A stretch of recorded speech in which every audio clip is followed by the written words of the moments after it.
When I think back on all the fears when I was pregnant, all of them dismissed except for one.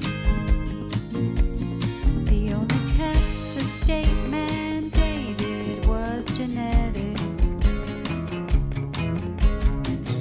Looking for that extra chromosome. Hello and welcome to the If We Knew Then podcast. I'm Stephen Sachs. I'm Lori Sachs. And I'm Sophia Sachs. Today we are talking to our friend Dr. Brian Skotko and Sue Levine. They wrote a book for siblings called Fasten Your Seatbelt, a crash course on Down syndrome for brothers and sisters. As a sibling, I have questions that sometimes a parent or my parents can't always answer. So this book really helped me find the answers to those questions and maybe even discover new questions that I didn't think of asking before, or maybe I didn't even know that I had. And Brian is always such a special guest. We're so honored to have him here to answer those things that we can't with his friend and co-author, Sue Levine. Brian, Sue, good to see you. How fun is this? Sophia, it's so nice to be able to meet you. And I love the fact I get to do this with my good pal, Sue. So this will be lots of fun. Hi, welcome. It's so great to see you guys. Great to see you as well. I have a question for you, actually, Sophia. Have you read our book? Yes, I have. Good. Great. And what did you think? I thought it was really great. I mean, there was questions on there that I didn't necessarily think to question or ask, and it kind of answered those, even though I never really had them before. Great. Glad to hear that. Sophia, I'm so excited we're talking today because really you're the expert, right? So this is going to be a conversation all about being a brother and sister for all of those who are tuning in. And every experience is unique, but we have a lot of shared experiences. And as you probably know, I have a sister with Down syndrome. So we're part of this siblinghood. And Sue has been doing brothers and sisters workshops for how many years now, Sue? Just Forever, for decades. for really forever. So, for my whole career. Sue, do you have a sibling? I do not. I'm an only child. So it's kind of interesting that I've spent most of my career working on sibling issues, and especially siblings of children with Down syndrome. So I'm a social worker, so that's been my career interest. So I'm in it from a professional angle, I suppose, whereas Brian and Sophia have the lived experience of it all. And how did you become interested in working with the Down syndrome community? So it started with the first job I had out of college, actually, and really had gotten involved in working with individuals with special needs of all ages and all different disabilities. I am a co-founder of a private nonprofit agency in central New Jersey, and we provide early intervention services for children birth to 3.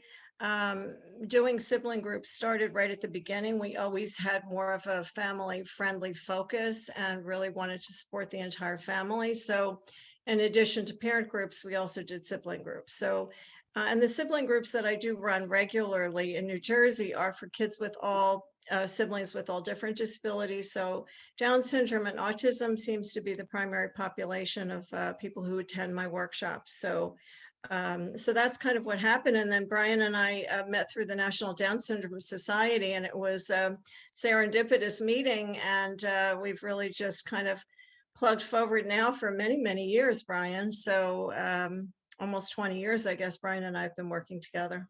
So yeah, one of the national organizations wanted to do during their conference a whole session for brothers and sisters. And they said, Brian meet Sue, Sue meet Brian. And it's just been a wonderful professional collaboration and a friendship true that has developed over those 20 years. And we've gotten to do a lot of research together, writing books together, and doing brothers and sisters workshops together. So I continue to learn from Sue. and vice versa. So What is the name of the organization in New Jersey? So it's called Family Resource Associates. And as I said, it's a private nonprofit. And we now also have a lot of adult programs. So we're kind of a lifespan agency, which is wonderful. And catering to the needs of various kids. And we could get that website for our show notes. Yes, absolutely. I'll send that to you. Yeah. Yeah, that would be great. So your book is called Fasten Your Seatbelt, a crash course on Down syndrome for brothers and sisters. And I had Sophia read it, and I read it along with her. And first, right off the bat, before we get in the conversation about siblings, I think that this is a really good tool for parents and for parents to give to other relatives. You always have people that have questions and they come to you, which it is better for them to come ask you instead of Googling, because you never know what people are going to get when they Google. But this has got a lot of information of those initial questions that I know that I had. So I found that it was a really good resource for new parents, as well as just any relative that has questions about Down syndrome, because you go over a lot of the topics. Now, some of the topics do hone in on that brother-sister relationship, but it really does give a nice insight to what it is to have a sibling or a member of your family with Down syndrome. That's great feedback. We appreciate that. Yeah. Sue and I have always felt knowledge is power, right? And I think sometimes when we're in the family unit, we're expected to somehow be knowledgeable about all things Down syndrome. And we've heard from brothers and sisters that there are still some questions, some fundamental questions about Down syndrome that they're curious about, but somehow along the way, even in the most open of households, they feel like they should have known it already. They should have asked that question already. So we wanted to put some of those questions in the book, but then also it to be a book so the questions really span over the lifespan of having a brother and sister with Down syndrome. And these are all questions Sue and I have gotten from authentic brothers and sisters in our workshops. We've been lucky enough to do workshops around the country before the pandemic. And Sue, maybe you could describe, if you want, a little bit about our Q&A session and how those questions came to be. Right. So what we do during the workshops we run is we ask the members of the group to write down on index cards any question they have regarding Down syndrome, any aspect of the sibling experience, and they put it in a shoebox, and then we draw questions out during the course of the session. So the questions really came from real siblings. Just Sophia might be particularly interested in the fact that we had two siblings that I had known from the time their brothers were born. And they were, I think, Brian, like 15 and 16 at the time when we had them read our book.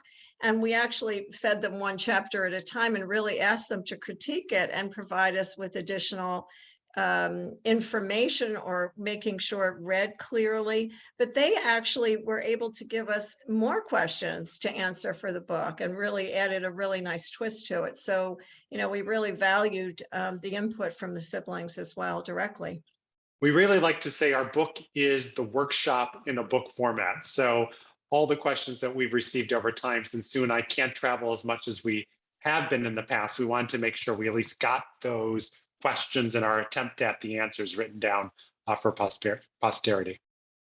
I feel like a lot of this journey as parents and as siblings is that the information isn't there, like it's getting to be there, thanks to, people like you just putting out more information, more solid, good information. But then you have questions, but you are supposed to know. And it's like you're always chasing this ball, and it can make you feel really bad. It can, as a parent, it can make you feel like you're failing constantly. And I don't know, but as a sibling, how does that make you feel, Sophia? I feel like when you don't know the answer to some questions, it can kind of feel like you should know, or people expect you to know the answer to some questions, because I feel like people come up to you and ask you because, they almost expect you to like not live for your brother, but like be in your brother's brain and know exactly what he's thinking, when actually you're just trying to like figure out what it means to. That's such Sophia, we've heard that from so many brothers and sisters. And oftentimes it's when your friends might come over and they just ask that innocent question like, what's up with your brother? Or can you tell me about your brother, right? And you kind of need your quick speech, right? You need your Down syndrome explanation. And we find that as brothers and sisters get older, the amount of details and the sophistication to that very basic, simple question starts to evolve over time. I find that as a parent that you almost want to have like a pre-recorded, a pre-memorized speech of what to say in certain situations. And, it's good to be prepared, but it's also good to come from the heart. And I think over the years you find what your true response is, and that builds over the years. So, But it's a different pressure as a parent. It's a different relationship. It's a different viewpoint. It's different when people come to us and ask us, because we are on this big journey. I'm always seeing just that unknown and how that unknown impacts parents. And I know it's large because I know a lot of what the unknown does to parents is it really knocks us down. It puts some boundaries, puts some limits. And they're in place. And once those are there, those are a little harder to break down. Not being a sibling, I don't know what that journey is. And I know that that's what we really want to focus on this episode, because there are siblings. And honestly, that is the biggest question that comes on any page that we see when someone gets a diagnosis and they find out that their child is going to have Down syndrome, is what does this mean to my family? And I feel like most of the negative that gets put on parents from the outside is that same thing. What are you doing to your family? Now, once you get into it, however long it takes you in it, I know here after 11 years, we're like, I'm going to tell you what it does to our family. It makes it bolder and brighter and better. But right at the onset, that information. So I'm going to let Sophia really lead this, because I think that it's so important for siblings. I know there've been a couple of TV shows on that have that sibling relationship, and whether it be the sibling has a brother with CP or a brother with autism. I watch Sophia watch those programs, and I see that relationship really helps her to see it, even though they are fiction and written, but seeing that relationship helps her. So I really want your voice to drive this, to give that information to siblings, to answer those questions that may be mulling about or just settled somewhere that you're afraid to ask. And if you want, we can go, I know we have an hour, but we can go kind of like use the book as a guideline, or like Sophia's questions here. Do you want to start off with your questions, or would you rather start off with the stuff in the book? I can ask. Go ahead. A couple of my questions. All right. So we're going to let her lead it. My first question is, did your sister have a equal education as you when growing up? And if so, how did that make you feel? Yeah, so the answer is a distinct no, right? So Kristen, my sister with Down syndrome, is 41 years old. And 40 years ago, the educational system was just starting to figure out, what does inclusion mean? Inclusion, of course, we know is the best practice for people with Down syndrome when practiced properly, meaning people with Down syndrome could be co-educated side by side with their peers without Down syndrome, as long as the supports are in place, right? And even better, it means that if you are similar in age to your loved one with Down syndrome, they might be in the same school that you are, which means you might see them in the hallways, you might see them after school, they might be in your social network as well. I'm happy to say that now, several decades later, we've made a lot of progress in the country, but there's still a lot of barriers that are still facing people with Down syndrome in getting access to the education that they deserve. But then we start to look at post-secondary educational opportunities, Sophia. So when people decide to go to college, or they decide to go to university, or something after high school, and we increasingly have more opportunities for people with Down syndrome, but there's still a lot of room for improvement. So I am very grateful I had the educational opportunities I did throughout my lifetime. And I am very proud of my sister for working so hard throughout school, but it is unquestionable that I had distinctive advantages more than she did. I experienced that too. I remember, having, Liam has always been in a inclusive classroom, but I did notice the peers treating him differently, which I can't really got me frustrated. Which I want to know, like, how did you feel when you got upset or saw your sister being treated differently? And are you and Liam in the same school system? Are you in the same building or different buildings? We were, but in my new school isn't in LAUSD. They were in preschool. They were in elementary school together. So you use the word frustration, and Sue, this is a word I know we hear a lot from brothers and sisters. And first and foremost, we want to acknowledge it is okay and it is normal to feel frustrated either for your sibling with Down syndrome or because of your brother or sister with Down syndrome. Siblings frustrate each other oftentimes, and that's part of the healthy growing up. Um, but Sue, boy, don't we oftentimes kind of talk about and hear about frustrated feelings? Absolutely. And sometimes the differences you see in the school system are really because of how the school system is supporting your sibling. So, a lot of times students with Down syndrome or other disabilities have an aide in the class. I don't know if your brother has that. But they're providing that additional adult in the classroom creates a bit of a barrier in a sense, depending on how the person is working with your sibling and how are they explaining Down syndrome to the other kids in the class, and how do the other kids understand what Down syndrome is. So that's another angle on things is, how aware are they of Down syndrome and what that really means. I have a funny story for you, Sophia. Back when one of the little ones that I knew as a baby went to kindergarten, they had asked me to come in and read a book to the class about Down syndrome. And at the end of the story, I asked the kids in the class, do you know anybody with Down syndrome? And they pointed to two other children before they pointed to the correct child with Down syndrome in the group, which I thought was so neat because they were doing a good job of making this child feel and seem like one of the group.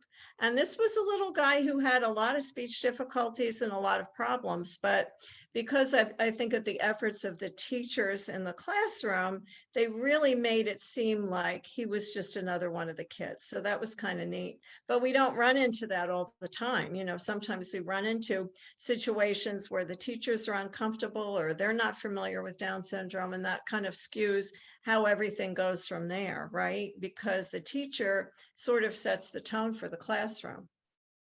That was really our experience with Liam in the classroom. And when the teacher doesn't set a right tone, I know we've discussed this before, how detrimental that can be for the entire class, really, for the entire class, and then for your child thriving.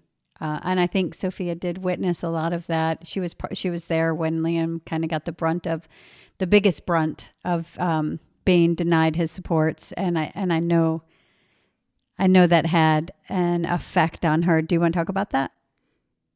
Yeah, sure. I think it was very hard because I noticed it and I experienced it, and I noticed my parents talking about it, and I talked to them a little bit about it, but I couldn't go to like one of my friends and talk to them about it because they would try their best to like comfort me or whatever, but it wasn't something that they could relate to or, say, oh, this is how I handled it, because they haven't experienced something like this. So can having a sibling with Down syndrome, can that feel lonely? Can that feel kind of like you're on the outside? Are you asking me? I'm asking everybody. For me personally, I feel a little bit in some situations when it comes to talking about your sibling or things that they do with their sibling. It can be like, oh, well, I don't have that kind of relationship with my brother. And I think a lot of people relate to it, because they have Down syndrome or the sibling has Down syndrome. And it may not be because of that at all, but it's kind of like, oh, I don't want to like send the bad, like a bad reputation about Down syndrome is that you can't have a normal relationship with a sibling, but you do get a different side growing up. Sophia, we hear that so often from brothers and sisters where they just feel like no one else has the experience that I'm going through. No one else could possibly understand. And Sue and I do hold these workshops where brothers and sisters come together, not with their siblings with Down syndrome, and certainly not their parents. And then we have time together. And by the end of these half day or full day sessions, one of the best part is for brothers and sisters to realize, oh, you had that experience too. You're like that. And you realize you are not alone. And I think what's so important is for brothers and sisters to meet other siblings who have loved ones with Down syndrome, because you don't need to be their best friends, but just to know that it is a shared experience and you're not the only one that has those questions, I think means a lot. And I'm just curious if you've met any other brothers and sisters who have siblings with Down syndrome at all. I'm trying to think. I don't. Yeah, Miles' sister. Am I close? Miles has a sister? You've met. So it might be one thing to try, right? Because we know there's so many support groups for parents and moms and dads, and they oftentimes say it's just so nice to have that fellowship or to have that connection. And I think brothers and sisters need that as well. And Sue and I, again, are not able to travel as much, but in those areas of the country that don't have opportunities for brothers and sisters to get together, we've made it easy. So Sue and I have taken all of our knowledge from running brothers and sister groups, all the activities, all the fun games we've ever done, and we put it together on a website. And so any local group that wants to do something for brothers and sisters, we have ready to go exercises and the whole workshop available on our website. And Sue, maybe you want to say a little bit about what goes into our workshops and who's good at running these. So the activities, sibling programs can be done in all kinds of ways. It can be a full day workshop. It can be an hour and a half for kids who are teenagers. We do a lot of our groups for kids like ages 9 and up, but I have run groups with little ones as well. But there are three things we like to concentrate on in the sibling programs that we run. One is the facts about Down syndrome, which a lot of that you got from the book, but kind of going over it, answering some specific questions. It's fabulous that Brian's a doctor, so he can answer them, exactly correctly. But we do concentrate on facts. Another thing we concentrate is on feelings, and Brian alluded to this earlier. And what we like to emphasize is any feeling you ever feel as a sibling is valid and it's okay. So when you have those days where you wish you had a different sibling, where you just wish you could change everything magically, that's normal. And it's normal to feel that way. To feel embarrassed, it's normal to feel that way. To feel upset or protective or wanting to take care of them and shield them from the rest of the world, that's normal. And so we like to emphasize all of that in the group. And then the third thing we focus on is how you problem solve. What are the big issues that you're having, and how can other people help support you and provide you with other ideas and strategies in the program as well. So those are three of the things we focus on. We find, interested parents can run the group, social workers, special ed teachers, anybody like that can run the group. So it can be very doable. And one of my favorite things about those workshops is when somebody talks about an issue with a sibling, like listening to the same TV show over and over and over and over again, and 5 other kids in the room say, your sibling does that too. And it's like, oh my gosh, everybody, there's more people out there sharing your experience than you can ever imagine. So that's kind of a neat thing. And we made our webpage easy to remember. So it's siblingslearnaboutdownsyndrome.com. And again, it's all that we've learned from brothers and sisters when we've been on the road over the years. That's fantastic. One of the things that you said was sometimes you can feel embarrassed. And I think that when you feel embarrassed, that just it puts such a weight on you, right? and Makes you feel guilty, right? It makes you. I can only imagine that makes you just. Well, yeah. But you just feel. I mean, I felt like that in the grocery store. The funny thing is that if Sophia did a behavior when she was little, when Liam does it, you really get so self-conscious about it, and you tapped on those big emotions that siblings can feel. So what do you say? You said that every emotion is valid, right? But if someone feels embarrassed, one thing to know is feeling like you wish you had another sibling. I think every sibling feels that about everything. I think it doesn't matter who your sibling is. I think at one time or another, most people wish for that. And right. But what do you say to kids who say that they get embarrassed and that weight that it brings with that emotion? That's a big emotion. If it's in the heat of the moment, usually we recommend to let the brothers and sisters to experience that moment and to tell moms and dads, unless there's a dangerous situation, which is rare, just to let them be. And it's usually best not to sit down and let's process this situation or try to correct the situation or try to tell them how to feel a different way in the moment. And we really find that afterwards. So, the next day or 2 days later, it's really important to say, I noticed you were embarrassed yesterday in the mall. I just want to say, I could understand why you were embarrassed because it was embarrassing when your brother threw a temper tantrum in the middle of the mall, right? And I think naming that motion and saying that you understand and validating it is just so therapeutic because, like Sue mentioned, the G word comes over and over again for siblings, and that is guilty. The next day, 2 days later, 3 days later, we feel guilty for having a normal emotion that would be expected in a situation like that. And The other most thing parents kids- do try. Oh, sorry. Go ahead. I'm Sue. sorry. No, I was just going to say, most parents, your first initial instinct is to fix it, Right. right? Well, go ahead, Sue. Sorry. So what we've found that a lot of the kids, like especially if you're in the mall or out in a shopping area where there are a lot of people, sometimes the kids will pretend they're not with you. The sibling will decide, I'm just going to walk a little further away from mom and my brother, and I'm going to go look in the window over there and just pretend I'm not part of the action. And what we really say is that's totally fine. It's not the sibling's job in that moment to fix the situation, right? It's the parent's job to handle things. Sometimes you need some sibling assistance at times, and depending on the situation, but it's really okay. And I think what happens too, sometimes as siblings get older, they decide, well, it's the other person's problem if they don't understand, and I'm not going to worry about what other people think. But that comes with time and experience.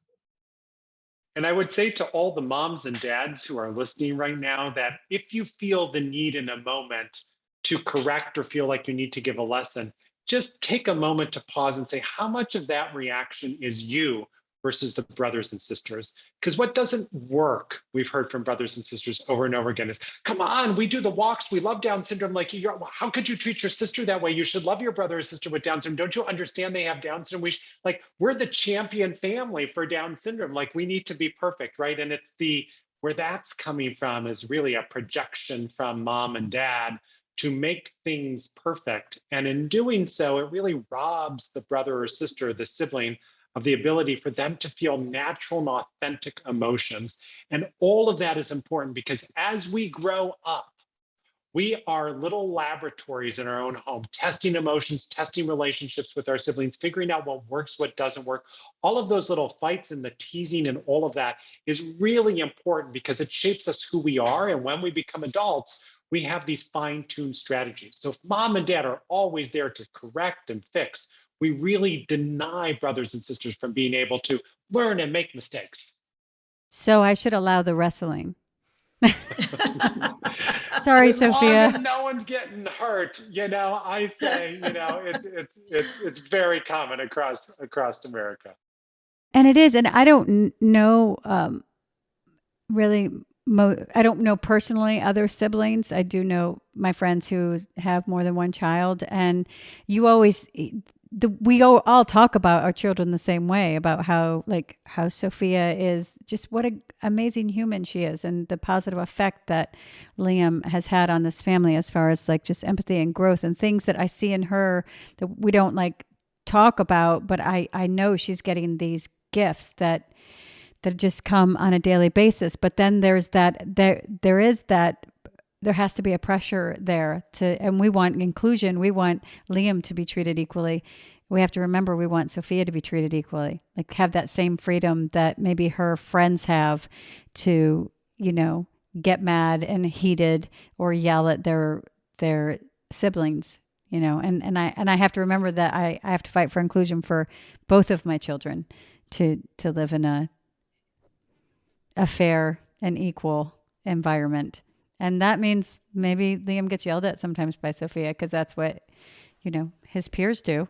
That's right. And that's what happens in a normal relationship, so that whole experience. And yeah, it's Sophia can't be sweet and wonderful and agreeable and allowing everything to just be all the time. It just isn't normal. It just doesn't work that way. I think, Lori, I loved what you said. And that is that, anybody who's been a sibling at one point or another really wishes they could have traded their brother or sister in, or really had a moment of complete hatred, which is okay. And that's part of the experience. It totally is. And, there's that pressure when you have a child with Down syndrome or another disability to present that positive attitude to the world. And it's all fine. And this is wonderful. And life is good. But sometimes it doesn't feel that way. And again, the sibling isn't the parent. The sibling should be allowed, as you say, sort of that equal inclusion or that equal her own feelings and her own time and her own space and her own privacy and all those things. You can answer this honestly. Do you feel that pressure? Do you, because Stephen and I would say we don't put that pressure on, but we would think that, right? But even in this, like with whatever we do you feel that pressure?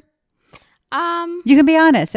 Because there are people out there that maybe feel that, I mean, sometimes, I definitely feel like I can't yell at Liam, because if I yell at a kid, how people see it is if I yell at a kid with Down syndrome, I'm really a jerk. Like, I just become the ultimate bad guy. But if, two neurotypical siblings did that, they'd just be like, oh, that's a sibling fighting, or, or make whatever they want of it. But I definitely feel like, oh, if I'm going to get mad at my brother, I better do it in my own space at my own time, because, if someone's over and they just hear me like screaming at a 11-year-old kid with Down syndrome, they're going to be like, why is that happening? So yeah, I feel that a little, definitely. Sophia, it's so rich for you to share that, because Sue and I oftentimes see this inherent belief that we need to overcompensate or perhaps be above and beyond perfect, which would be expected for just any typical kid your age. And sometimes this comes from parents unknowingly, and they'll say, oh, my other daughter, my other son, they're so amazing. They're such a great advocate. They go to all things Down syndrome. And in doing so, highlighting good qualities, they're raising them up. So internally they feel, oh my goodness, I have to be like this perfect model saint, both during and outside the day, which is not possible for anyone. But then also internally, even when we don't get those signals from the outside world, we experience what you say, and at all times we have to be on our best behavior. We can't even get upset at the restaurant when our brother or sister does something that's really annoying, right?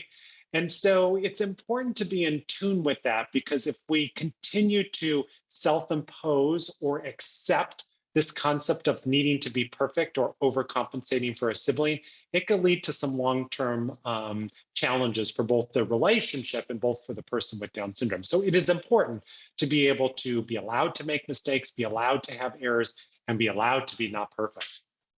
So yelling at your brother in the privacy of your home is really the best way to go, right? When you get upset, like you say, not out in public, but because that would make you feel too badly about it, right? Unless the moment is right and you can't help it. So. But that would be the same for any siblings. Yes. Right. And I think that is always my goal, is to neutralize that. to take away that this is how we feel because of the Down syndrome. Because I think that's a pressure that happens too, is that Sophia feels like that she feels that pressure that definitely comes in a different way for, how Liam has changed her. She feels that pressure, and that pressure of, I see it, that perfection, like it's there. But to know that sometimes that occurs between other siblings, so that are just neurotypical, and to maybe that lightens the load a little bit. Maybe that takes away some of it, that, it's not just because your brother has Down syndrome, because that does happen in other ways. Maybe that would take away some of the pressure of feeling that responsibility. Right? Because I always tell it, because I notice she acts like a parent sometimes, and I'll say, I'm the mom. It's not your responsibility. You get to be the kid. And it's just wanting her. And I don't think that matters a hill of beans, me saying that, because she's like, yeah, right. I got this. Yeah. Anyway, go to your room, Mom. I got this. But it's just, I want that, yeah, because I see the effect, that pressure can have. And you do mention advocacy, which I think is another thing that most siblings, because we've had a few siblings that we've talked to, do, Brian, become advocates, right? It's not your responsibility to become an advocate. I want other, like, if that's just not your jam as a sibling, that's okay, right? It's okay to not feel like that's your job. I imagine that would be a lot of pressure to feel like, because my sibling has Down syndrome, this is now my responsibility to do this, this, and this. So I always say that Brian is the poster child for sibling experiences with when you have a brother or sister with Down syndrome. Look how you turn out, right? This amazing guy who's dedicated his life to Down syndrome. But yes, that's not everybody's thing. You're absolutely right, Lori. We do find, and we've kind of had research sort of confirm this, Brian, that the majority of people who have a sibling with Down syndrome tend to be more sensitive, more caring, I guess better rounded people in some respects. They feel that they've learned those life lessons to be more patient, to be more understanding, to be able to break things down to help others understand or learn something. These are all qualities that seem to come from having the sibling experience. And that's a beautiful thing. You use the word gifts before, Lori, and that's the sibling really gets some gifts out of the experience of growing up with someone with Down syndrome. Again, it's not all roses by any means, but boy, are the life lessons impactful and wonderful, really. And I would add, even for those brothers and sisters that don't make Down syndrome the centerpiece of their professional life, it's there and it infused in such wonderful ways. And I remember, this is many, many years ago, when I was doing an adult sibling workshop with other brothers and sisters who had siblings with Down syndrome. And we were just going around saying, what does everyone do for their profession? And one was, a special education teacher, and one was in the clinic and a physician. And then I remember there was one participant, an adult woman, who said, I am a hairdresser distinctively because of my sister with Down syndrome. And I didn't quite get the connection. So I said, what about your sister inspired you to be a hairdresser? And she said, every day my sister makes people feel beautiful. And this is how I could do the same, right? And so I am convinced that whatever job you kind of go into, you kind of have either your brother or sister in mind, or the lessons learned from your brothers and sisters. So advocacy is there on both small and big levels. I had a number of years ago, I had a group of college students come talk, 3 girls and a guy. And of course, the girls were all going to be special educators, speech therapists, physical therapists. But the guy said, I'm going to be a career in business. I'm going to be on Wall Street. I want to make a ton of money. And then he realized that he had started a charity on campus to help the homeless in the area that the college was located. And there was like a light bulb moment for him that, even though I'm not going to make Down syndrome my life, the sensitivity and caring and awareness of the needs of others is strongly in me, so it was really quite a neat experience for him to process that. I would say that, Sue and I did some research where we surveyed over 800 brothers and sisters from around the country, and we were able to publish their thoughts in the research literature. And 93% of siblings say when they grow up, they want to make sure they're involved in their brothers and sisters' lives. That's amazing, 93%. But 7% choose not to. And that's okay too. It's just important for the family to know which camp are you in. And this just comes down to honest and open communication within the family.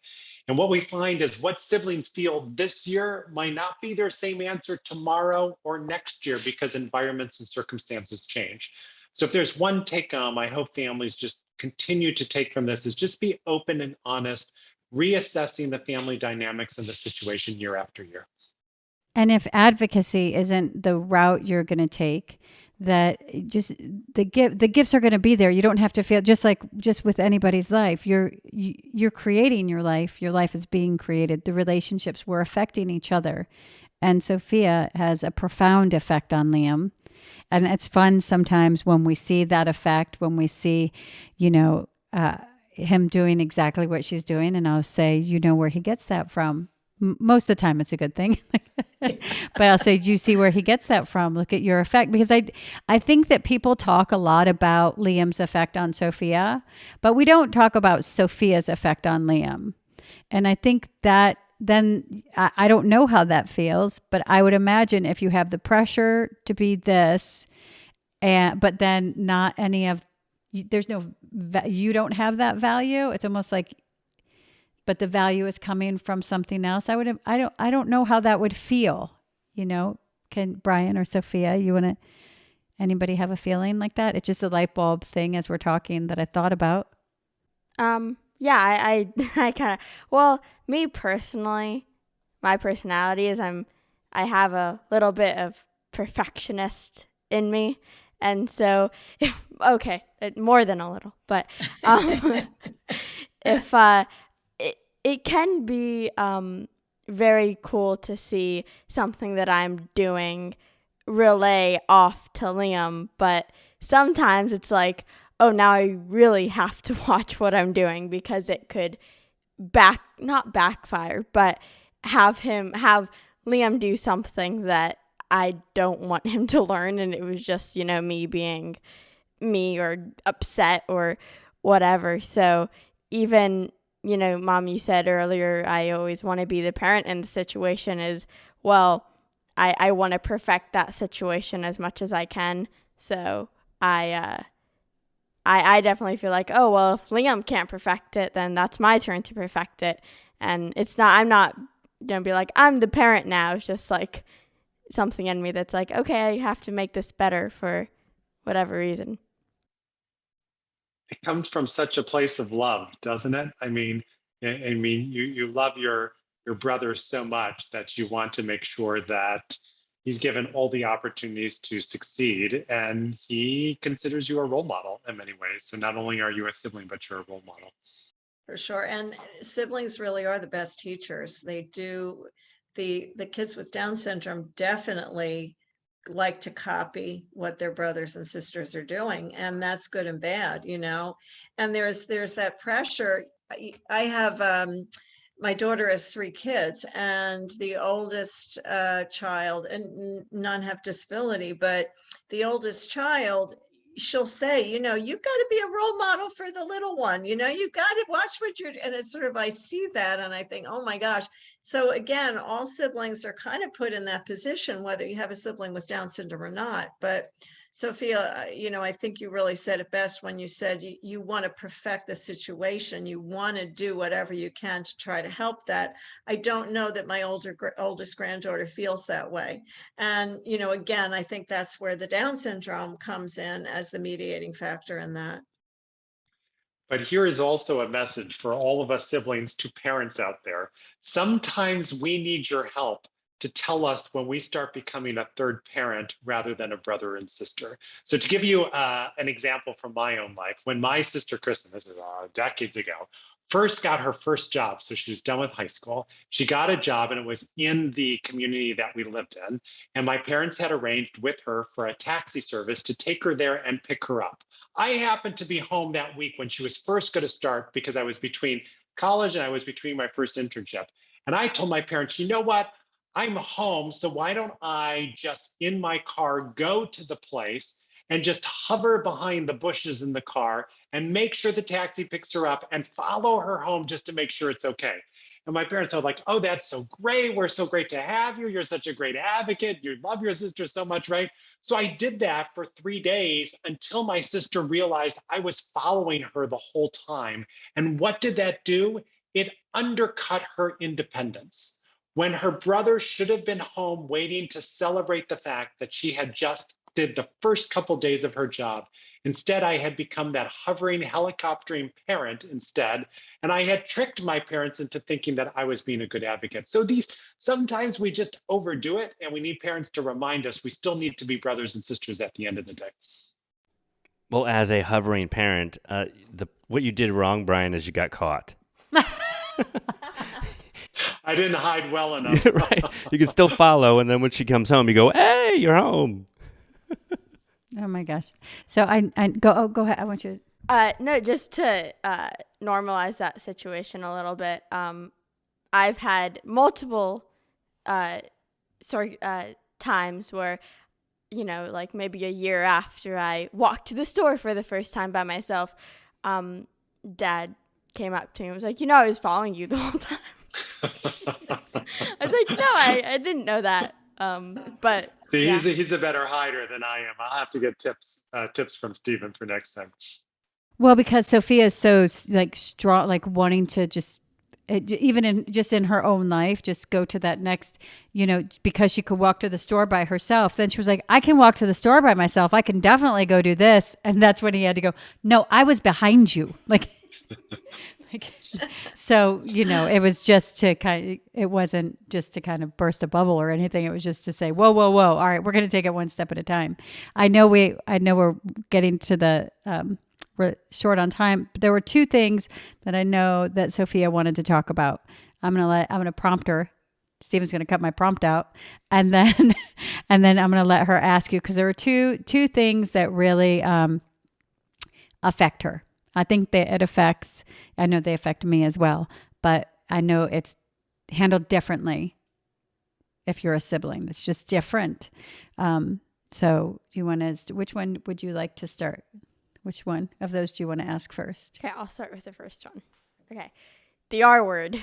I don't like the word at all. And when I hear it, I get very offended, and I do know that there is a correct way of using it and a not correct way. So I was interested because in your book you use the term mental retardation, and I was wondering if that was a medical term or something when you were writing the book that hadn't.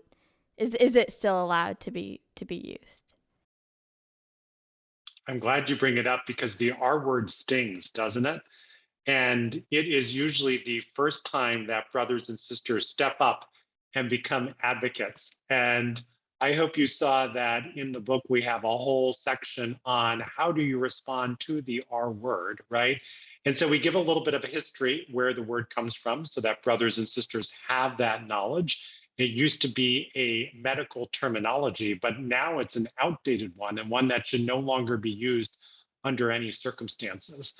And brothers and sisters, when they hear it, oftentimes they are hearing it used pejoratively by people who are using the word to put our brothers and sisters down. And so then becomes a question of how do you respond to that? And one thing Sue and I always say is you don't always have to respond to every time someone uses the R word. If you feel comfortable, good for you and way to go. But sometimes if your teacher uses it or the person you have a crush on at school uses it or in some other context and you don't feel like stepping up, just know that that's okay. You don't have to step up every time. But Sue and I oftentimes say the best response is to share your feelings. So rather than going into a long lecture and lecturing the person where the R word comes from, just telling the person why that hurts. why that word is really, using Liam and using Kristen and using so many others pejoratively. And most people don't want to hurt other people. And then they'll go home thinking about whether or not they'll use that word again. Sometimes your friends around you as well kind of support that and kind of help others understand that that's not an appropriate term. But I think you're also asking, is the term mental retardation the appropriate description for a cognitive disability at this point in time, right? So I think, is the term, Brian, intellectual disability, or is that more the appropriate term today? Exactly. Or we just name it Down syndrome. People with Down syndrome have an intellectual disability. You had mentioned if it's somebody that doesn't, most people don't want to hurt your feelings. Every so often we run into that person who stands by what they're saying. Advice on how you have handled that. Like when you say, hey, we don't use that word. It's really not a word that's outdated. It is a damaging and hurtful word. And, it's my brother has Down syndrome. You say that and then they go, oh, people are so sensitive, or I'm still going to use it. It's a medical term, or they just fight tooth and nail. What would you advise she does in that situation? I would say the same thing. We can't bear the responsibility of changing everyone that we meet. But if we give the person the privilege of being able to understand how we felt in that moment, how it made us hurt, how it made us feel that our loved ones with Down syndrome were being disparaged, we give that person a gift. And they might not be able to unpackage it in that moment of time, but when they use it again, and the next sibling says the same thing, and the third sibling says the same thing, then maybe they'll start to change their hearts and minds. Another thing that you might want to say too is, you're not the only one who feels that way about that word. It's not just you, that there are others in the community that you've read about, that you've heard about, who find that word to be a difficult word. So that will also let them know that maybe they bear a little more responsibility, not to you. Maybe they don't care about you as much because they feel too cool for school, right? So, but they might think about it. And I can pretty much guarantee they're going to go to bed thinking about that. And again, as Brian says, whether they change now or 5 years from now, we don't know. But you can't be responsible for that. But they're going to hear you. They're going to hear you. I remember way back when I was in medical school, I had 2 roommates, and one of my roommates, who was a really nice person, just had that word as part of his vocabulary.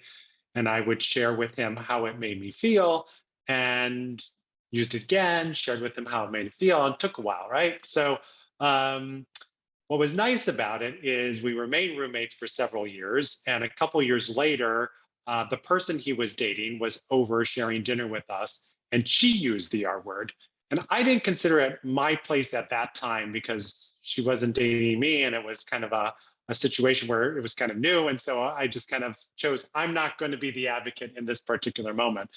But my roommate came to me the next day and said, Brian, I just want to let you know, I told her how that word now makes me feel, right? And so it took a while, but we plant a seed and those seeds grow in other people. And so there's this chain reaction that sometimes happens. But Brian, can you explain how you felt when it would just happen over and over again? Like, how did you feel? Because I feel like sometimes that can just feel like you just walk away. Like it can feel like Yeah, it feels different in different circumstances, right? So when you know the person, in that particular instance, I knew the person, I knew my roommate, I knew he was a good person, and that it was an ingrained word that was just part of the vocabulary that rolled off his tongue and wasn't doing it deliberately to hurt me. But I knew that he heard how it made me feel, get rid of it. So he needed the reminders, right?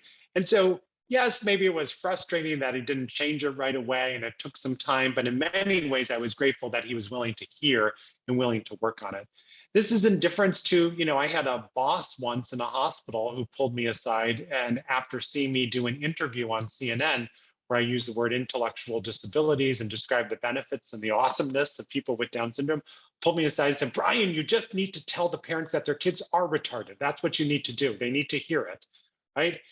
And I shared with him how that word made me feel and why we don't use those words. And that was a different emotion, right? Because now there's a power dynamic, there's a difference, right? This is someone who has, authority over me within a hospital system where I'm no longer at. But that's a different emotion. So the same word could, I think, my way of giving this, issue different emotions based on who it's coming from and the context in which it's said. And my responses are slightly different. Yeah, I think the problem with me right now is I don't really have that. Like, if someone says anything offensive to Liam, I don't really care what their authority is. I will just kind of like, not even, I'm working on telling them in a calm way. Usually I just get really upset at them. So I'm working on, trying to educate them more than screaming at them. And that segues into your other question that you had. About anger. How do you deal with anger? Anger in what sense? Anger at others, anger at your brother, anger. How do you mean that? Anger at someone else for, insulting my brother or being mean to him or. Okay. So I think one of the ways you can do that is to realize they don't have the benefit of the learning experience that you've had. And they don't get it. They're not walking in your shoes. So they haven't had the life experiences that you have in order to understand it.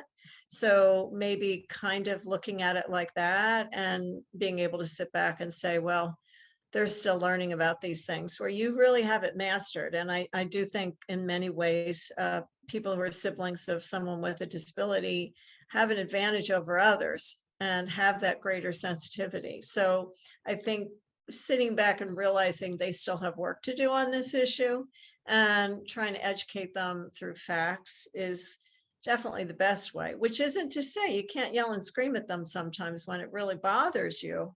But if you can kind of in your head say, they just don't get it yet. They just haven't learned what I've already learned. Does that feel like that would be helpful to you or? Yes, thank you so much. That Okay, really good. helps. That is the optimum, to have that like breath to, and then say, they're just not coming from Right. where I'm coming from. But what I witness sometimes is in the heat of the moment when she sees, she can see it from a teacher.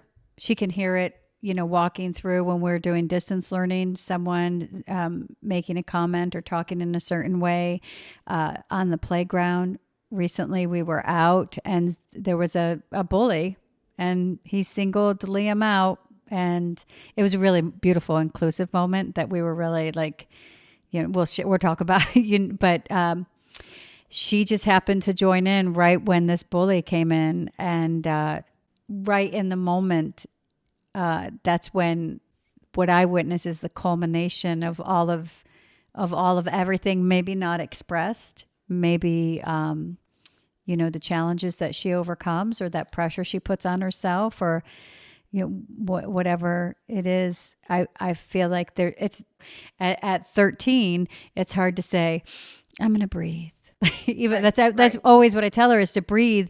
And it just takes a moment to get there because there's so much emotion. It's like word vomit, just like everything that's coming to your mind. It's just, I'm saying it to you when you most probably And she shouldn't just, say it to that right, person. but- Yeah. but I witness that it's just like, I just want him to know. And and I think that at 13 there's so much going on there that maybe you have some, until she can get to the point of that realization that, how did you deal with it? Did you ever have those times where you just blew your top? And it still happens. And it sometimes has nothing to do with Down syndrome. When we're angry in the moment, we all respond different ways. And I would say in a family like yours, where it's clear that open communication is just so valued, that you could always have a let's think about this after the fact. So, Sophia, you could do it on your own, where the next day or the following day, you look back on that and you say, how do I think I did? And would I do anything differently next time? Right. And if you want, you could also choose to invite mom or dad to be part of that kind of reflection experience. And it might be, yeah, I really love the way I did this. And maybe next time I would do this. So we treat all of those moments as an opportunity. So when the next time comes and we're angry again, we kind of have those reflections be a part of us so that maybe it comes out a little bit differently next time. And it's just a great practice, I think, for all of us, particularly for siblings.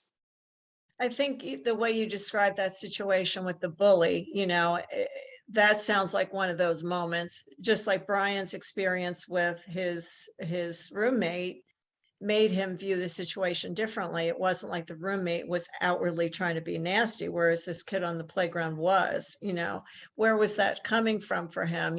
How do you, maybe yelling was the right thing to do in that moment in time, or saying, I guess you really don't know a whole lot about Down syndrome, do you? That's another way you could play it and sort of kind of turn it around like, who's the person who doesn't know? Or decide whether you provide different information at that moment in time. But every situation is going to be different, and there's no 100% right way to deal with it. Because like you say, some people will say, well, I don't really care what he has. This is what I think, and you're going to get that attitude. And other people who might kind of step back and run away or feel, whoa, okay, I didn't realize that. So you can't script it, right? But I like Brian's idea of reviewing it after the fact to kind of identify next steps, right? Do you have any other resources that you would give to siblings for siblings who have a sibling with Down syndrome? Great question. In addition to our book, Sophia, Sue and I also had an attempt at YouTube. So we have a YouTube channel where we try to answer the most common questions about brothers and sisters. And that link will be in the show notes, I'm sure. And then we also have created the website, Siblings Learn About Down Syndrome, which is our workshop on a website. So for any siblings like yourself who might want to run a brothers and sisters workshop one day, all the notes are there. I appreciate you guys. I appreciate your book. I wish I would have had this book when Liam was born, because it's just really solid information. Your siblings will definitely learn and grow from it, but you can utilize this resource to give to people who ask questions that sometimes those questions are so heavy. Sometimes we feel like, I know that Stephen and I, we would be like, Google it. Like we would get so upset. We're like, you have Google. Because it was pressure. It was one more thing on our day, to try to educate everyone. But you did it. You did it right here with your Fasten Your Seatbelts. I really appreciate those comments, because we've said that to parents in workshops, and that's how we feel about it. It's not just for the kids, it's for parents, so they can answer the kids' questions or the relatives' questions too. So definitely, I appreciate your comments on that. Thank you so much for coming and answering our questions. Thank you for the invitation. Thanks for having us. Yeah, thank you so much. And we always love having you on, Brian. And Susan, we got to have you on again. It's so nice to meet you. Nice to meet you as well. Thanks for the invite. Thank you. Ciao, ciao. Bye-bye. Please follow us on Twitter at If We Knew Then Pod, and you can drop us a line on our Facebook page at If We Knew Then Pod, or visit our website, ifweknewthen.com, to send us an email with questions and comments. And you can join our mailing list there and get alerts of future podcast episodes. All these links will be added to this episode's show notes. Thank you again, and we look forward to you joining us on the next episode of If We Knew Then.